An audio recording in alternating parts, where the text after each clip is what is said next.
Hey, Lincoln, just wondering how tough is it for players? Many you probably feel healthy to watch a game from home and not be with their teammates. And then also, what's the process like in getting them back into playing shape after missing some time on the field? Yeah, I mean, I would imagine it's very difficult. Hadn't had a chance to talk to all of our guys since the game, but yeah, no, I think it's really difficult. Whether you're, missing it because of an injury or because you have the virus, and yeah, I mean, I think the contact guys certainly feel that pain too. So everybody's worked hard to get to that point. To not be able to play in a game is a devastating thing, especially. I mean, always is, but especially in a season like this where you've got a limited number of games. Yeah, process wise, I mean, everybody's different. There's, the first part of it is without a doubt the medical clearance side, and we've been, very proactive and aggressive medically as far as, making sure everything is, 1,000% clear before we have them do anything from a physical standpoint. Luckily for us, the majority of our guys have been able to come back and, bounce back pretty quickly. We haven't had many issues at all after the fact, whether it was a person with COVID or somebody as that got knocked as a contact trace. So, we've been very fortunate and thankful for that. Thanks, Lincoln. Ryan Aber and then Joe Bettner. Yeah, Lincoln, as you go into the second game preparation, how much different is game prep as it relates to opponents this year versus in the past because of the number of players who can rotate in and out, the depth that you've got to account for, things like that? Yeah, it's probably personnel wise going to be more of a guessing game all year. I mean, on one hand, there's maybe more players available, although I don't know. I think in the past, especially last year with this last 2 years with this 4 game redshirt rule, I mean, if somebody's got a guy that can help them win a game, they're probably going to play him. So I think the bigger challenge as you're studying people from a personnel standpoint is, who's going to be out on the field, and when that Saturday comes around. And that's going to be the same challenge as people study you, too. There's no telling. I mean, you may see this person, you may not see this person, see a player at a different position. I mean, there's going to be a lot of guessing games from a personnel standpoint. So, that's, it forces both teams to get ready for a lot. Appreciate it, Lincoln. Mm-hmm. Joe Bettner and then Jason Kersey.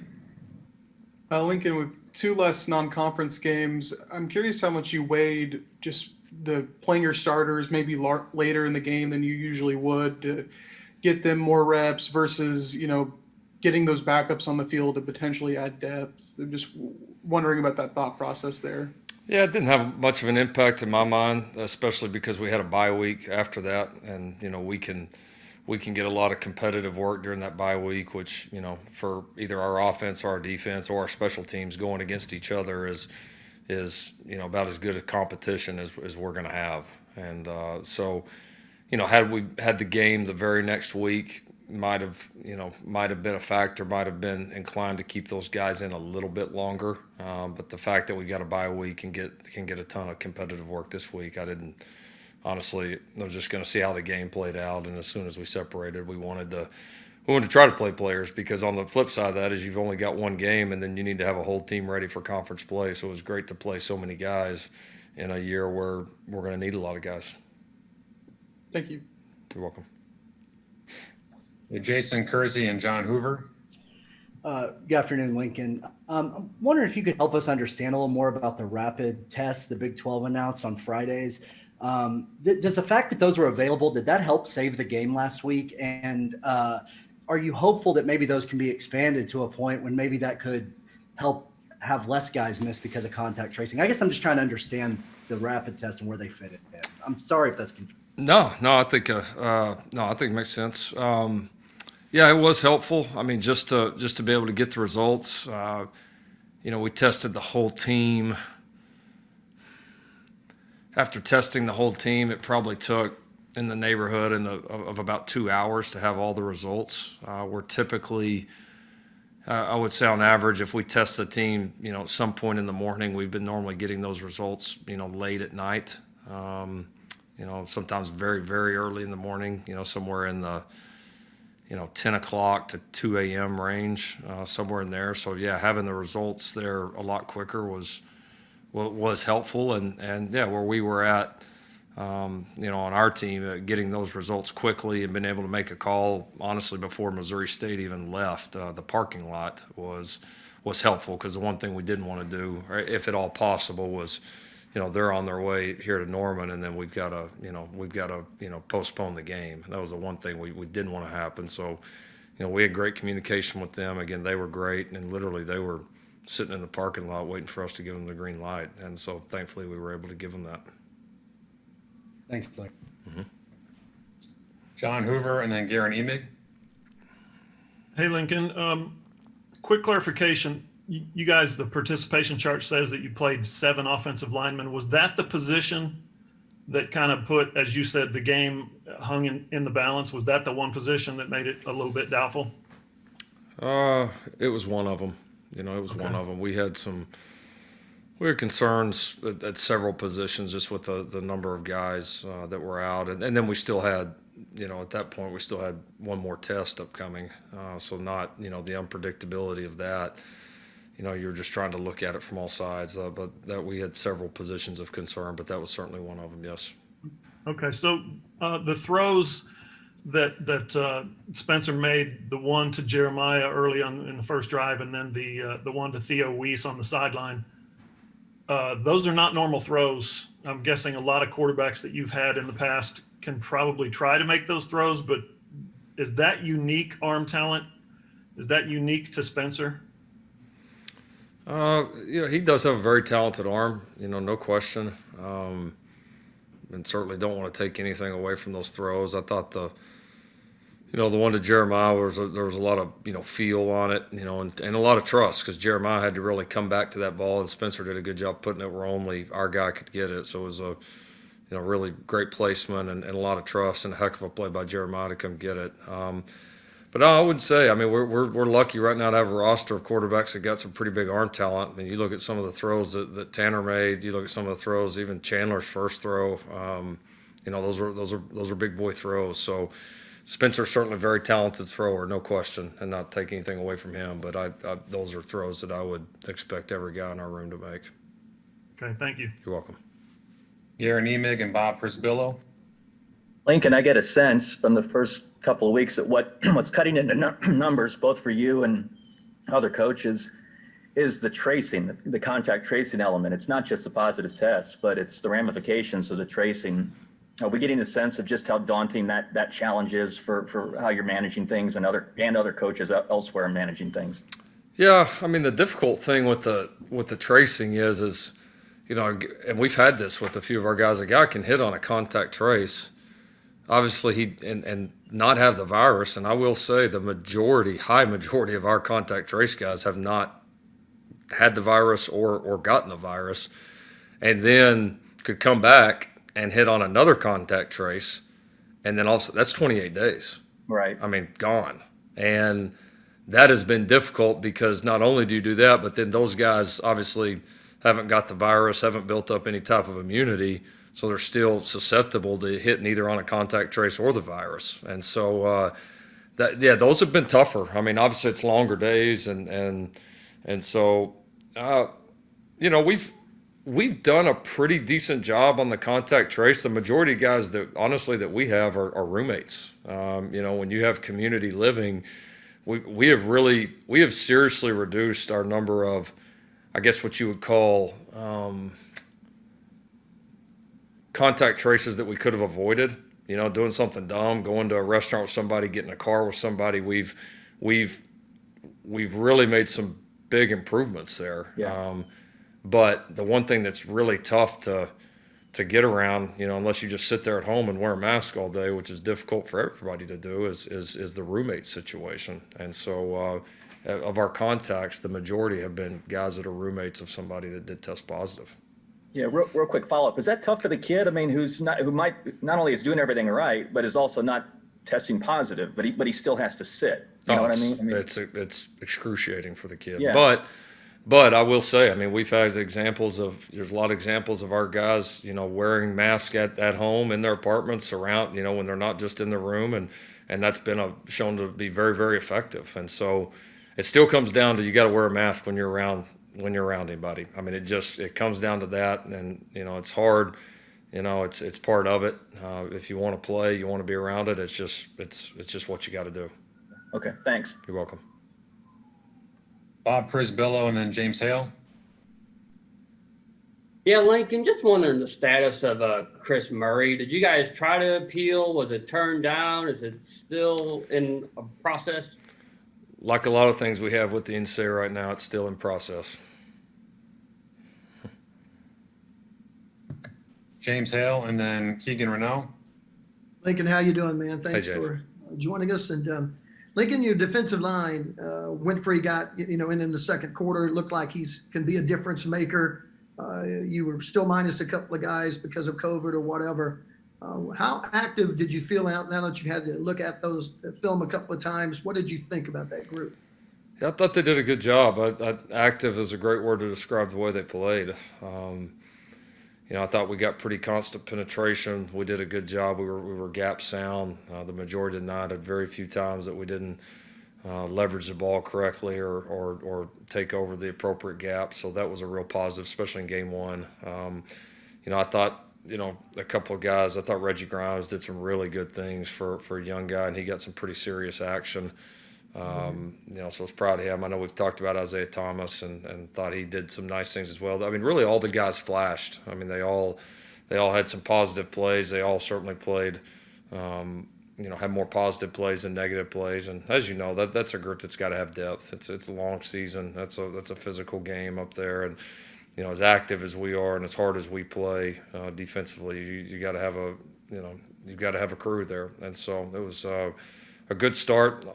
Be excited to hopefully get a chance to add some of these guys back to the piece of the puzzle and then continue to see these guys grow.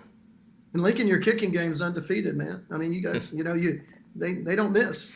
No, we got some good competition in that room right now. I mean, Steven came in and did a tremendous job. Obviously, ended up, I think Ryan Doherty told me they counted it up. It'd been like 1,000 and like 62 days since he's been in a football game, in an actual game. And then he goes out and he's Big 12 Special Teams Player of the Week. So that was cool for him. He also had a real nice team award that he won. So he's been a great story for him. And then Zach came in and did a tremendous job as well. So there's a lot of competition in that room. Like I said, I mean, you look at last year and, everybody, Calvin won the job. Everybody kind of assumed that was going to happen. And, that's kind of how that position goes. So I'm proud of the depth and competition we have in that room. It'll be fun to see that thing continue to play out. Thanks, Lincoln. Mm-hmm. Keegan Renault, and then Brandon Drum. Lincoln, you just mentioned you're hoping to get a bunch of those guys back. Of all the guys that were missing Saturday, are you expecting to get them back this week? Are you expecting to get them back next week? How's that come along? Oh, we'll see. I mean, the way this thing works. It's not like you're going to get all the guys back on one day. It just whether it's an injury, whether it's COVID related. I mean, you just kind of wake up one day, and most days you're going to have a few guys back and a few guys gone, and then you wake up and do it again the next day. So I mean, that's obviously we're expecting and holding ourselves accountable and fully expecting to continue to get better and better and do a better job in this COVID. We cannot have games like that. We've got that many people out. So, like I said the other day, we've got to do a much better job. And, yeah, hoping to have some guys back. But, we understand it's going to be the ups and downs of this season, and we got to be able to handle it regardless. How important is this week then for you, the guys that played Saturday night, especially that are backups on the depth chart, just to get in more work with the ones this week, considering some of those guys still may be out? Yeah, no, it's huge. It's an important week for us. There's going to be, the guys that did play in the game. It'll be important for them to take that next step and improve because there's so much on tape that we have to get better at and are going to need to going into conference play. And then the guys that were fortunate enough to get back, we got to get those guys back up to speed and ready to go as well. So it's going to be important for every single person on our roster. Brandon Drum. Hey, Lincoln. You were talking about the contact tracing, and I think Jason Kersey asked if that had any effect with the rapid test had any effect with contact tracing, and how can that go further? I don't know if you expanded on that or not. But does that help with the contact tracing? I guess if there's like back-to-back, negatives or anything like that. And then secondly, Spencer Rattler, after watching the film, what is your overall take of his play during that game? I know everybody else thinks he played great, but you're harder on him than anybody else. What's your overall take on him?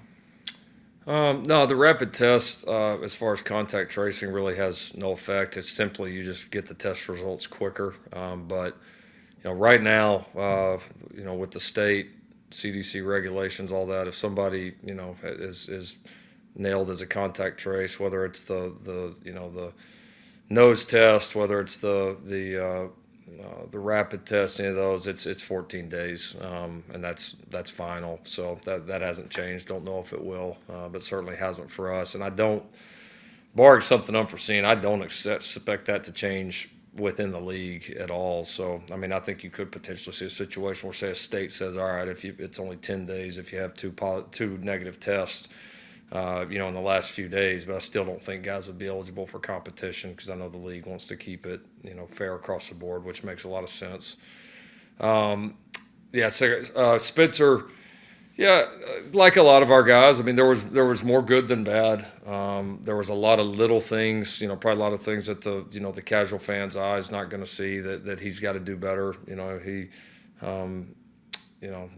positives, threw the ball well. Like I said, took care of the ball. I thought decision-making overall was pretty good, but there was several fundamental things, just several little things as far as, some footwork on some plays, getting us in and out of the correct play a couple times. Just had a few miscues that he's got to get better at. So, and as you go further and further and continue to play different schemes and different types of competition, those things will show up more and more. So gotta have a great week. Coach, it's 12:51. We do have a few more in the queue, but understand if you have to go. Yeah, we can get them done. That's fine. Okay. All right, let's go to Kerry Murdoch and then Jenny Carlson. Oh, you didn't tell me it was Kerry. I guess it's over. I'm sorry. No, it's over. Jeremiah was talking to us, and we were talking to Creed just about they can't live the same lives that college students can that we see living all over the country. And Jeremiah mentioned, like, even coaches, like, your kids have to wear masks. Like, it kind of affects everybody. Is that one of the hard things as the coach to know, like, you have to ask that of them, but, or is it frustrating when you see other students that, don't take any precautions and that they have to live amongst those, those kind of circumstances? Yeah, I mean, I guess on one hand it is, and it's not easy to ask your kids to do that, but we all live a little bit different life, and we've all made up our mind to be a part of this thing, and it takes, being whether you're a player, a staff member, a coach's wife, a coach's child, we all have to sacrifice in this. I mean, there's a lot of things that we have to sacrifice that a lot of other jobs don't require, and this happens to be one of those things. And so that's part of the deal. I'd say all the coaches' kids have been great about it. They just love to be able to help, and that's why they're coaches' kids. And so they've been awesome with it. And I think those numbers have a lot of that has been a reason our staff has been able to be largely up to this point, knock on wood. We know anything can happen, but up to this point, largely unaffected. And so very appreciative of all the staff and their families and the job they've done. And then I think it's a message to the players that, look, we're all in this together. We're all having to do the same things. We're all having to make the same sacrifices. And we need each and every person, regardless of what their role is in this program, to step up and be truly all in with it. Thanks, Lincoln. Okay, Jenny Carlson and then Kayla McCory. Hey, Lincoln, you talked basically from the beginning of all this that you'd be learning things as you go, as you talk about like contact tracing and that sort of thing. Has that changed the way that you guys do anything in specific, or do you anticipate it changing anything? I'm thinking like travel, being on the road. I mean, are there some things that you guys have fundamentally changed as you've learned some different things about how this might transpire? Oh, absolutely. Gosh, I'd have a hard time, Jenny, thinking of an area where we haven't changed. I mean, practice is different in a lot of ways. I mean, the way that we spread guys out, the way that we kind of determine reps, the lifting groups are totally different. The position meetings are totally different. I mean, our team meetings right now are in, you know that huge area in the weight room where we've got all that turf. I mean, that's where every team meeting is, and we've got guys spread out from end to end. I mean, it's thank God we've got that huge video board so everybody can actually see what we're talking about. I mean, it's yeah, the travel's different. Twice as many buses as we've ever had, so we spread guys out. We're having our team pregame meal, and we're in a huge ballroom, and everybody's just spread out. Hardly where you can even talk to each other. Yeah, no, it's we haven't got to the true travel part of it yet, but certainly there's been a lot of things being done already, and that's going to change. I mean, even like our players the night before games are great examples. A lot of times we would give them a little bit of downtime, and you'd have families stay over at the hotel, and guys have a chance to pop over there for an hour or so before curfew and have a sit in the lobby and see their family or whatever. They can't do that now. I mean, it's so no, it's. Yeah, it's different. It is. I do think we're getting used to it. It's starting to. I remember when we had the very first team meeting in there, and all those dudes were spread out, and I was like, man, I can't do this. I mean, I was like, it just felt so, it just there was not that same personal feeling. You're used to kind of everybody being packed in there in the team room, and it just. But you just gotta adapt, and so we've all had to, and we all continue to. But yeah, it's affected. I mean, every single thing that we do is different, and that's been hard. Some of the best parts about football you miss. The camaraderie. Popping in there and just sitting down, hanging out with the guys a little bit, or even like as a player. Anybody that's ever played football, I promise you, ask them what was one of your favorite things to do, whether after a game, after a practice, whatever, just sitting in the locker room, hanging out with the guys. And now they can't do that. We got to have somebody in there like hustling them out and make sure they got masks on. They got to wear a shield when they go shower. I mean, it's just. A lot of those things have been taken away or altered right now. And you've even changed some of those methodologies as you've gone, it sounds like. Yeah, no question. I think we were ultra conservative early as we learned about it, and then you started to learn, about some ways where, you felt like, all right, maybe that was over the top. Maybe we can give some in this area, and then I think as we've learned more and more about it, we certainly have. We were ultra conservative, but we've even found areas in the last several weeks where we can do better. And then the other challenge I think for us too has just been using our staff and personnel. We've been a little bit limited there as far as who we let in the building, and you've got to have eyes on these guys kind of at all times, and like simply just having somebody in the locker room to monitor that. That's something you would have never ever done before. I mean, the locker room's kind of a sacred place for players, and so it's just kind of. It's certainly been an all hands on deck mentality, and I would say we find some things, not always huge things, but there's things weekly we continue to find right now. Thanks. You're welcome. Caleb McCory. Lincoln, going back to what Kerry asked earlier, Creed and Theo said that they don't really notice the crowd during games. They didn't really notice what the fans are doing with COVID-19 precautions and whatnot, but I was curious, do you notice those things? Do you notice the crowd during the games? And what did you see Saturday night? What were your thoughts? No, I don't. I normally take a quick peek at it when I come out at some point. And it was awesome to see, all 20,000+ that were in there. And then that's about the last time I looked. So, yeah, no, you kind of get so into it. We're so used to playing in front of people that it, I'm not saying that one of our freshmen or one of those guys don't peek their eyes up there at some point, but no, I really didn't notice a whole lot. I was thankful to people that were there. I thought we had a really good atmosphere considering the circumstances.